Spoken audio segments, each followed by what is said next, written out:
ಎಲ್ರಿಗೂ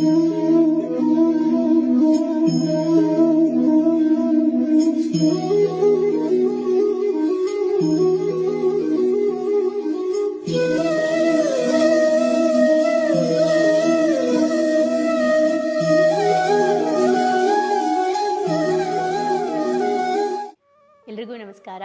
ಅಂಚೆಗೆ ಹೋಗದ ಪತ್ರ ಪುಸ್ತಕದಿಂದ ನಮ್ಮ ಮುಂದಿನ ಚಾಪ್ಟರ್ನ ಹೆಸರು ನನಗೆ ಸಾಧ್ಯವಿದೆ ಎಂಬುದೇ ಬದುಕಿನ ಭಾಷೆ. ನನ್ನ ಕೈಲಾಗತ್ತೆ ಅನ್ನೋದೇ ಬದುಕಿನ ಭಾಷೆ ಆಗಬೇಕು ಅಂತ ಹೇಳ್ತಾ ಇದ್ದಾರೆ. ಅದಕ್ಕೆ ಎಕ್ಸಾಂಪಲ್ಸ್ಗಳ ಮೂಲಕ ಶುರು ಮಾಡಿದ್ದಾರೆ. ಒಂದು ಇರುವೆಗಳ ದಂಡು ಲೈನಾಗಿ ಹೋಗ್ತಾ ಇರುತ್ತೆ, ನಾವು ನೋಡಿರ್ತೀವಿ ಅಲ್ವಾ. ಸಾಮಾನ್ಯವಾಗಿ ನಾವೇನು ಮಾಡ್ತೀವಿ, ಕೆಲವರು ಮಕ್ಕಳಾಗಿರ್ಬೋದು ಅಥವಾ ನಾವೇ ನೋಡ್ತಾ ಇದ್ದರೆ ಕೆಲವ್ರು ಏನು ಮಾಡ್ತೀವಿ, ಒಂದು ಕಡ್ಡಿ ಇಟ್ಬಿಟ್ಟು ಅದು ಹೋಗಬೇಕಾದ್ರೆ ಅದ್ರ ಮಧ್ಯದಲ್ಲಿ ಅಡ್ಡ ಇಡ್ತೀವಿ. ಆಗ ಅದೇನು ಮಾಡುತ್ತೆ, ಆ ಕಡ್ಡಿಯಿಂದ ಬೇರೆ ದಾರಿನ ಹುಡುಕೊಂಡು ಮತ್ತೆ ಆ ಲೈನೆಲ್ಲ ಅಲ್ಲಿ ಹಂಗೆ ಹೋಗೋಕ್ಕೆ ಶುರು ಮಾಡುತ್ತೆ. ನಾವು ಮತ್ತೆ ಅಲ್ಲಿಗೂ ಒಂದು ಇಡ್ತೀವಿ, ಮತ್ತೆ ಇನ್ನೊಂದು ದಾರಿ ಹುಡ್ಕೊಂಡು ಹೋಗುತ್ತೆ. ಮತ್ತೊಂದು ಇಡ್ತೀವಿ, ಅದ್ರ ಮೇಲೆ ಹತ್ತಿ ಹೋಗೋಕ್ಕೆ ಸ್ಟಾರ್ಟ್ ಮಾಡುತ್ತೆ. ಸೊ ಎಲ್ಲರೂ ಅದ್ರ ಹಿಂದೆ, ಅಂದರೆ ಬೇರೆ ಎಲ್ಲ ಇರುವೆಗಳು ಅದ್ರ ಹಿಂದೆ ಹೋಗೋಕ್ಕೆ ಶುರು ಮಾಡ್ತಾರೆ. ಕೊನೆಗೆ ನಾವೇನು ಮಾಡ್ತೀವಿ, ಒಂದೊಂದೇ ಇರುವೆಗಳನ್ನ ಕೆಳಗಡೆ ಬೀಳಿಸ್ತಾ ಹೋಗ್ತೀವಿ ಅಂದ್ಕೊಳ್ಳಿ. ಅವು ಮತ್ತೆ ಚೇತರಿಸ್ಕೊಂಡು ಮತ್ತೆ ಎಲ್ಲೆಲ್ಲೆಲ್ಲೆಲ್ಲೆಲ್ಲೋ ಹೋಗಿ ಹೆಂಗೆಂಗೆಂಗೋ ಮಾಡಿಕೊಂಡು ಸುಧಾರಿಸ್ಕೊಂಡು ಚೇತರಿಸ್ಕೊಂಡು ಮತ್ತೆ ಅವು ಲೈನ್ ಮಾಡಿಕೊಂಡು ಲೈನಲ್ಲಿ ಹೋಗ್ತವೆ. ಇದರಲ್ಲಿ ನಾವು ಕಲಿಬೇಕಾಗಿರೋದೇನೆಂದರೆ, ನನಗೆ ಸಾಧ್ಯ ಅನ್ನೋದು ಆ ಇರುವೆಗೆ ಗೊತ್ತಿರುತ್ತಂತೆ. ನನ್ನ ಕೈಲಿ ಸಾಧ್ಯ ಅನ್ನೋದು ಬಿಟ್ಟು ಬೇರೆ ಏನೂ ಗೊತ್ತಿರಲ್ಲ ಇರುವೆಗೆ. ಅದಕ್ಕೆ ನಾವು ಏನೇ ಅಡ್ಡಿ ಆತಂಕಗಳು ಮಾಡಿದ್ರೂ ಅದ್ರ ಕೆಲಸ ಅದು ಮಾಡ್ತಾನೇ ಇರುತ್ತೆ ಅಂತ ಹೇಳ್ತಿದ್ದಾರೆ. ಇನ್ನು ಎತ್ತುಗಳು ನಮಗೆ ಗೊತ್ತಲ್ವಾ, ಎತ್ತಿನ ಗಾಡಿ ಎಲ್ಲ ಗೊತ್ತಿದೆ. ಅದ್ರ ಬಗ್ಗೆನೂ ಹೇಳ್ತಾ ಇದ್ದಾರೆ. ತುಂಬ ಭಾರವಾಗಿರುವಂತಹ ವಸ್ತುಗಳನ್ನೆಲ್ಲ ಎತ್ತಿನ ಗಾಡಿ ಮೇಲೆ ಹಾಕ್ಕೊಂಡು ಹೋಗಬೇಕಾದ್ರೆ ಹೈಟ್ ಅಪ್ಪಿರುವಂಥ ಜಾಗದಲ್ಲೂ ಅವು ಎಳಿತಾ ಇರ್ತವೆ. ಅಂದರೆ ಎತ್ತು ಎಳ್ಕೊಂಡು ಹೋಗ್ತಾ ಇರುತ್ತೆ. ಮನುಷ್ಯ ಎಷ್ಟು ಶೋಷಣೆ ಮಾಡಿದ್ರೂ ಕೂಡ, ಅವು ಮನುಷ್ಯನಿಗೆ ಬಲಿಪಶು ಆಗಿದ್ರೂ ಕೂಡ ಅಲ್ಲೇ ಕೂತ್ಕೊಳ್ಳಲ್ಲ. ಅವು ಮತ್ತೆ ಮತ್ತೆ ಮತ್ತೆ ಹತ್ತು ಹೋಗ್ತಾನೇ ಇರ್ತವೆ. ಯಾಕಂದರೆ ಹಸುವಿಗೂ ಗೊತ್ತಿರೋ ಅಂಥದ್ದೇನೆಂದರೆ ನನಗೆ ಸಾಧ್ಯ ಅನ್ನೋ ಒಂದು ಭಾಷೆ. ಹಾಗೆ ವೈರಸ್ ಅಂತ ನಾವು ಹೇಳ್ತೀವಲ್ವಾ, ವೈರಸ್ಗಳಿಗೂ ಗೊತ್ತಿರೋದೇನೆಂದರೆ ನನಗೆ ಸಾಧ್ಯ. ನಾವೇನೇ ಮೆಡಿಸಿನ್ಸ್ ತಗೊಳ್ಳಿ, ಏನೇ ರೋಗ ನಿರೋಧಕ ಶಕ್ತಿ ನಮ್ಮಲ್ಲಿ ಹೆಚ್ಚಾಗಲಿ, ಅವು ನನಗೆ ಸಾಧ್ಯ ಅಂತಾನೆ ಹೊರಗಡೆಯಿಂದ ಬರ್ತಾ ಇರುತ್ತೆ.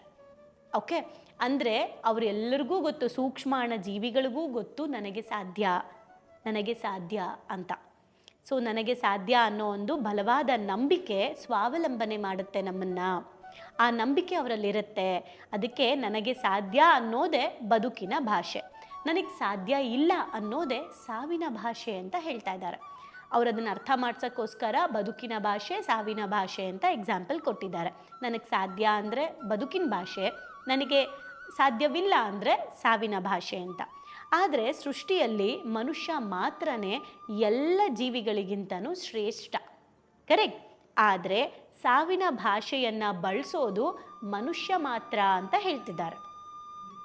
ಅಂದರೆ ಮನುಷ್ಯ ಮಾತ್ರನೇ ನನಗೆ ಸಾಧ್ಯ ಇಲ್ಲ ಅಂತ ಹೇಳ್ತಾನಂತೆ. ಈಗ ಯಾಕೆ ಮನುಷ್ಯ ಈ ಥರ ಹೇಳ್ತಾನೆ ಅಂತ ಒಂದು ಸೈಂಟಿಫಿಕ್ ಆಗಿ ಆನ್ಸರ್ ಕೊಟ್ಟಿದ್ದಾರೆ. ರಿಸರ್ಚ್ ಮಾಡಿ ಪ್ರಕಾರ, ಸಂಶೋಧನೆ ಮಾಡಿ ಇದನ್ನು ಹೇಳಿರುವಂಥದ್ದು. ಏನು ಗೊತ್ತಾ, ಒಬ್ಬ ಮನುಷ್ಯನಿಗೆ 14 ವರ್ಷದ ಹಿಂದೆ, ಅಂದರೆ ಹುಟ್ಟಿದಾಗಿಂದ 14 ವರ್ಷದ ತನಕನೂ ಕೂಡ ಆ ವ್ಯಕ್ತಿ 1,40,48 ಸಲ ಪೇರೆಂಟ್ಸಿಂದ, ಟೀಚರ್ಸಿಂದ, ಸೊಸೈಟಿಯಿಂದ, ಫ್ರೆಂಡ್ಸಿಂದ, ಎಲ್ಲರಿಂದನೂ 1,40,48 ಸಲ ಕೇಳಿಸ್ಕೊಳ್ಳುವಂತಹ ಪದ ಯಾವುದು ಅಂದರೆ ನಿನಗೆ ಸಾಧ್ಯ ಇಲ್ಲ ಅಂತ. ಅದಕ್ಕೆ ಆ ಒಂದು ಮನುಷ್ಯನ ಸಬ್ಕಾನ್ಷಿಯಸ್ಸಲ್ಲಿ ನನಗೆ ಆಗಲ್ಲ ಅನ್ನೋದು ಕೂತಿರುತ್ತೆ.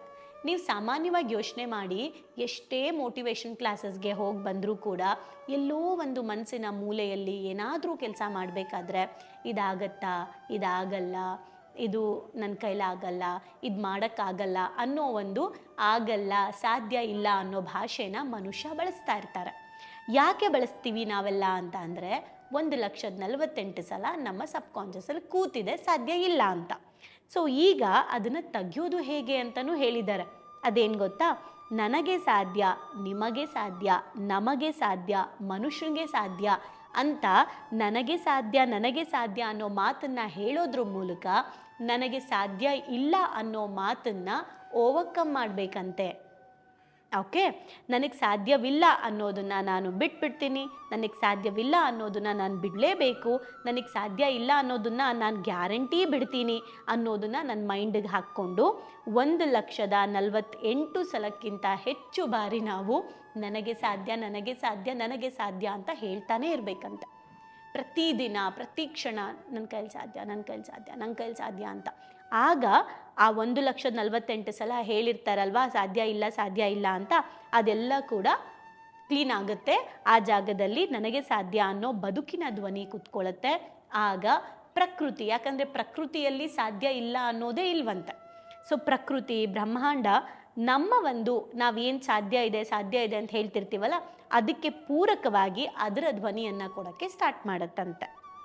ಸೊ ಇಲ್ಲಿ ನಮಗೆ ನಮ್ಮ ಮೇಲೆ ಸಂಪೂರ್ಣ ನಂಬಿಕೆ ಇರಬೇಕಂತೆ.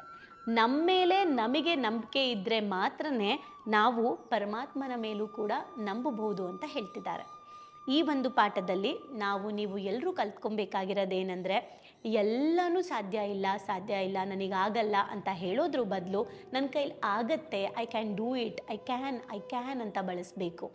ಸ್ಪೆಷಲಿ ಒಳ್ಳೆ ಕೆಲಸಗಳಿಗೆ, ಸಾಧನೆಗಳಿಗೆ, ಮನೆಯಲ್ಲಿ ಸಂಬಂಧದ ವಿಚಾರದಲ್ಲಿ ಎಲ್ಲರೂ ಕರ್ಕೊಂಡು ಹೋಗ್ತೀರಾ, ನನ್ನ ಕೈಲಿ ಆಗಲ್ಲ, ನನ್ನ ಕೈಲಿ ಸಾಧ್ಯನೇ ಇಲ್ಲ ಅನ್ನೋದ್ರ ಬದಲು ಖಂಡಿತ ಆಗತ್ತೆ, ಹೋಗೋಣ ಅಂತ ಈ ಥರ ಪದಗಳನ್ನ ಹೆಚ್ಚು ಬಳಸ್ತಾ ಹೋದಾಗ ನಮ್ಮ ಬದುಕಿನ ಭಾಷೆ ಜಾಸ್ತಿ ಆಗುತ್ತೆ.